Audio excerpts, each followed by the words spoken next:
Olá, meu nome é Luiz Vitiriti, esse é o canal Café Sem Riscos, um canal especialmente dedicado a gerenciamento de risco, porque viver é um risco. Hoje nós estamos aqui com o Sérgio Reflich, que é o coordenador de MBAs, pós-graduações e vários programas de ensino. Olá, Sérgio. Tudo bom? Tudo ótimo. Sérgio, eu gostaria de conversar contigo primeiro para saber como o assunto gerenciamento de risco corporativo iniciou na sua vida.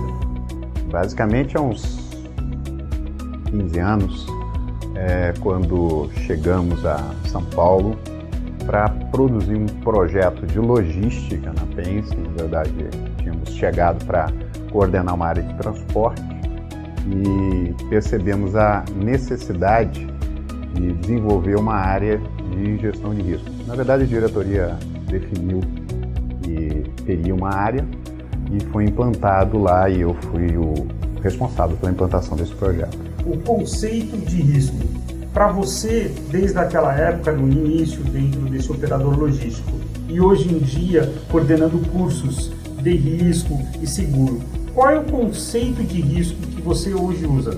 O que está na norma ISO 31000, da qual eu também sou parte do comitê. O comitê disso tem vários grupos de estudo, grupos especiais de estudo. Eu sou responsável pelo de supply chain. Então, esses conceitos estão sendo consolidados. Essa nomenclatura do risco, ela é consolidada pela norma. Há quem acredite que aquela definição que está na norma, dizendo que risco tem um aspecto negativo e um aspecto positivo, não deve ser considerado o aspecto positivo. A maioria das pessoas que trabalham com prevenção de perdas, que trabalham com seguros, tem uma dificuldade em aceitar esta definição.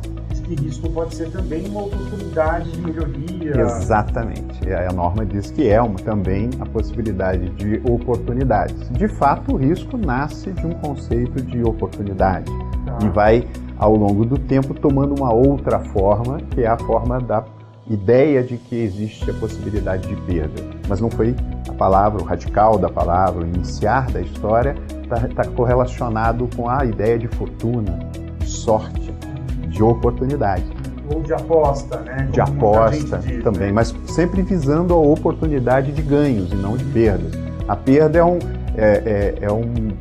um efeito colateral do risco, não um efeito no conceito inicial. Hoje, ao contrário, o risco tomou uma forma de que, em princípio, a perda. Parece que ganhar é um efeito colateral para alguns, mas, de fato, o risco tem várias definições e o que é importante é a gente se apropriar de uma delas para poder constituir estabelecer uma relação de transmissão de informação.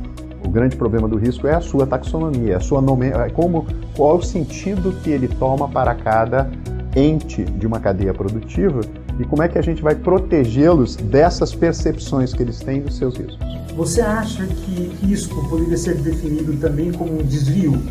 Sim. Desvio do objetivo? Sempre. Na verdade, é exatamente isso. O risco está relacionado com o desvio dos objetivos, sejam eles expectativas de ganho, sejam eles expectativas de vendas. As incertezas em relação a ganhos e perdas, o quanto você mede dessa incerteza é o risco. E tem toda a incerteza do entorno, que é o que você não mediu.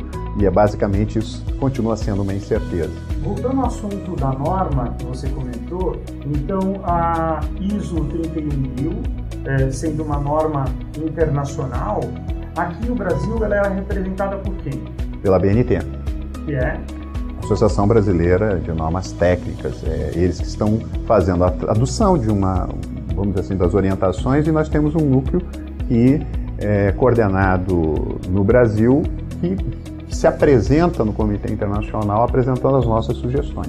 Então a ISO 31000 serve aí como uma orientação para as pessoas que querem aprender um pouco sobre gestão de risco. Ela é uma grande referência, já está traduzida, como é que está isso? Sim, ela já está disponível desde 2009, 2010, ela já está circulando.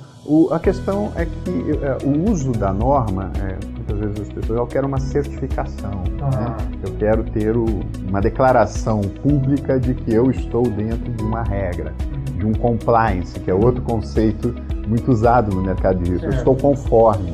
De fato, o que nós temos que colocar claro em relação à norma, para quem é gestor de risco, é que a norma é um padrão mínimo, é um padrão de necessidade básica, é um padrão que diz, por exemplo, qual o significado que você quer dar àquele risco, qual a importância que você quer dar e o processo com que você deve tratar esse risco que você nomeou, que você identificou. O problema é que isso é um padrão mínimo, não é um padrão de performance máxima. O mínimo que você tem que ter é entender da norma para entender de riscos. Entendendo basicamente isso, você consegue falar com outras definições de riscos muito mais complexas ou muito mais com características diferentes do seu negócio. O teu negócio tem uma característica de risco, o de outras pessoas tem outro seguro. Quem está do lado da seguradora, a percepção de risco é claro para eles, porque eles sabem medir isso. Ele é um tomador de risco. Ele é um tomador, ele tem que saber nomeá-los, né? O problema, será que o nome que a seguradora dá ao risco é o nome que o cliente está vendendo o seu risco, quer dizer, que quer transferir o seu risco? Será que são os mesmos nomes quando eu levanto esses processos? Certamente não. Então, a partir dessa interação de nomenclaturas, de valores que isso tem, de peso relativo, um segurado em cima de uma carteira de seguradora tem um significado. Esse risco aqui, normalmente quem faz seguro para riscos catastróficos, quer dizer, para ele é estar no negócio ou estar fora do negócio. Para este aqui é mais um negócio. Então, não só o nome, mas a relevância do risco, mais do que a nomenclatura, que é o grande problema. Então, a gente tenta dar, como a língua portuguesa te propicia isso, você começa a dar nomes adicionais, adjetivando riscos. Esse é um problema, porque aí você não consegue colocar isso num contrato em que eu possa, como o risco é tratado no mercado de seguro, eu preciso massificar isso, eu preciso ter uma massa de riscos para poder compensar, através de uma carteira de prêmios, e poder recompensar quem tem sinistros. Então, esse é o grande desafio do risco, né? Todo mundo quer uma resposta objetiva de qual é a definição do risco. Valorar, né? E valorar isso. Além da definição, eu preciso colocar um número relacionado a isso, um valor. Seja por probabilidade, ou seja por perda estimada daquela ocorrência não desejada. Exatamente. Isso, cada um acaba... E a percepção disso, mesmo que se coloque um número, para a seguradora aquele é um número dentro de vários números. Para esta ente contratante do seguro, significa o seguinte: quando eu contrato o seguro é porque eu não tenho como tratar o meu risco. Eu estou transferindo, eu não sei o que fazer com isso, eu preciso que alguém compre esse risco, para que, se caso ele se manifeste em um sinistro, eu possa continuar, ter o meu plano de continuidade do meu negócio. Sem isso, eu não consigo sobreviver. Então, ninguém vai fazer seguro para perdas frequentes. Então, prevenção de perda é um pouco não fazer seguro. Quer dizer, quanto mais você previne as suas perdas, é o seu autosseguro. Na medida que você não tem mais capacidade ou não compensa financeiramente, você proteger os seus ativos, você vai transferir para uma seguradora. Não pode fazê-lo antes, porque a seguradora vai te cobrar um preço que talvez você não queira pagar, ou que seja mais caro do que você tratava. Então, esse é o grande desafio do profissional, né? Primeiro, descobrir onde ele se posiciona, quanto ele pode agregar de valor, como que cada ferramenta em gestão de risco pode agregar valor ao negócio. Então, eu acho que por isso minha necessidade de ir para o campo das formação dos profissionais e a partir dessa formação dos profissionais houve uma demanda de entender quais eram os conceitos que cada um dos profissionais em cada elo da cadeia produtiva do seguro entende o risco. Então esse seria o papel da escola, né, da formação, da faculdade, onde você tem cursos específicos de gestão de risco ou de análise de risco. Como que funciona então esse papel das entidades aí que estão formando as pessoas no assunto de gerenciamento de risco? A gente decidiu que deveria ser um programa de pós-graduação e com um perfil de lato sensu, quer dizer, MBAs, conhecidos como MBAs, porque ele tem uma característica de eu poder mesclar experiência prática e teoria acadêmica. Esse blend, essa mistura, ela é indispensável para produzir uma síntese do que o mercado precisa. só academicismo, só um curso de mestrado em riscos, é extremamente perigoso, porque eu vou ficar com uma nomenclatura acadêmica. Se eu ficar só com as opinativas condições dos manuais, prova em campo, aquelas coisas do empirismo da vida corporativa, eu não tenho um conceito que possa ser replicado para outras corporações. Então eu tenho aqui um desafio, e é um desafio que tem que ser vencido por um mediador.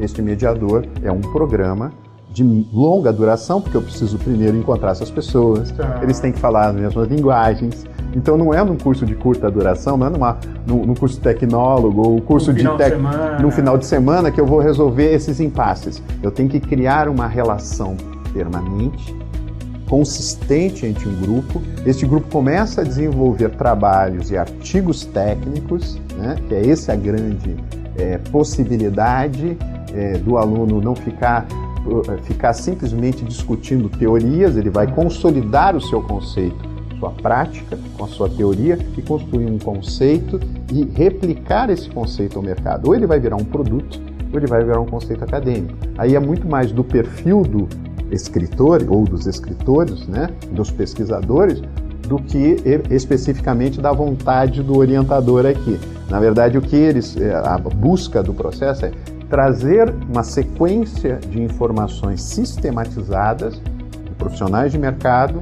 junto com acadêmicos, intercalando este processo de forma que, absorvendo essas informações, os pesquisadores, os alunos, os especialistas, que muitos já são especialistas, eles querem só criar uma linguagem para explicar a sua especialidade, ele vai conduzir a construção de conceitos. Então, os programas de MBA foram pensados há 14 anos atrás. Eu comecei, logo que eu saí da Penske, eu recebi esta demanda do mercado, pelo Grupo Negrini, viram uma palestra que eu fiz na então ASLOG, hoje Abralog, Associação Brasileira de Logística, em que nós tinha um comitê de risco, eu fui chamado para fazer uma palestra em 2004 e ali nasce uma ideia que não foi minha. Uma pessoa me abordou, Luiz Negrini, falou: olha, precisamos formar pessoas, e como você foi da Fundação Getúlio Vargas, professor de logística, eu gostaria que você me viabilizasse isso junto à Fundação Nacional de Seguro, a FUNESEG à época, hoje Escola Nacional de Seguros. Então nós precisamos formar nossos profissionais. Então não foi uma ideia minha, foi uma ideia que me trouxeram, me demandaram, e eu estava fazendo mestrado na UFRJ, fiz essa palestra aqui em São Paulo, mas terminei o meu mestrado e imediatamente me apresentei na FUNESEG com um projeto de uma pós-graduação. A FUNESEG não tinha pós-graduação à época, aliás, não tinha nem graduação, e ela estava implantando esse projeto, então não foi viável aquele momento que a instituição viabilizasse isso. Ela não percebia isso. Ela tinha cursos de certificação de corretores, ela tinha os cursos de curta duração, e a Fundação Getúlio Vargas tinha parcerias nos MBAs, etc. Na época já. Então tivemos um período que eu tentei implantar, acabamos implantando pela Fundação Getúlio Vargas mesmo um curso em company para o grupo da Agristec, que é uma associação de gerenciadoras de risco, e formamos 2 turmas do mercado, que veio o pessoal de seguradora, de corretora, mas particularmente de gerenciadoras de riscos em transporte. E nesse movimento houve um interesse muito grande, começou a crescer o interesse pela gestão de risco mais lato sensu, talvez até pela influência da própria SUSEP, em que se criou que demandou através da circular de 521 a estruturação de uma área de risco na seguradora. Eu acho que essa questão, que aliás ao final do ano de 2017 tem que estar implantado, então houve uma demanda provocada, já havia uma demanda latente no mercado sul-americano, segundo a Associação Brasileira de Gerência de Risco, a BGR, já tinha uma demanda de em torno de 5.000 profissionais gerentes de risco na América Latina. Então, com esta demanda das seguradoras, a imaginar que temos seguradoras e resseguradoras, mais de 150 resseguradoras no Brasil, eu acho que temos um cenário, as empresas preocupadas com isso, os cenários recentes com relação ao processo, por exemplo, das proteínas animais que está acontecendo no momento, é um exemplo clássico de um risco que nós estamos imersos, que a gente chama de risco sistêmico, né? Essa questão de você estar envolvido dentro de um ambiente de altíssimo risco, profissionais começaram a se interessar. Então, isso eu queria te perguntar por fim aqui da nossa entrevista, ou conversa sobre risco, seria como que você vê o futuro da gestão de risco. Gestão de risco sempre foi atrelado ao sucesso ou desvio de um objetivo. Então, as empresas, na tua opinião, também têm que se preocupar com a sua própria gestão dos seus negócios. Você usou o exemplo aí da carne, por conta da proteína animal. Existe também o grande exemplo aí de Mariana, muito importante, a ciclovia no Rio de Janeiro. Algumas histórias que o Brasil vem cruzando. Como que você vê, as empresas estão acordando para os seus riscos?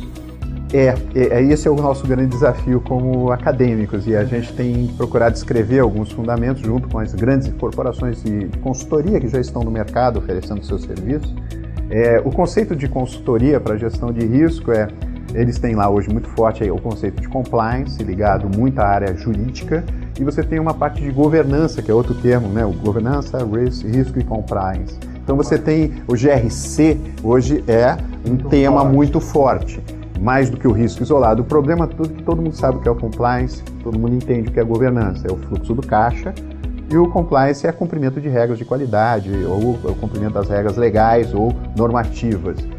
Este eu não mudo, este eu controlo relativamente em relação ao meu processo do meu faturamento, do meu fluxo de caixa. E o risco é o que mesmo?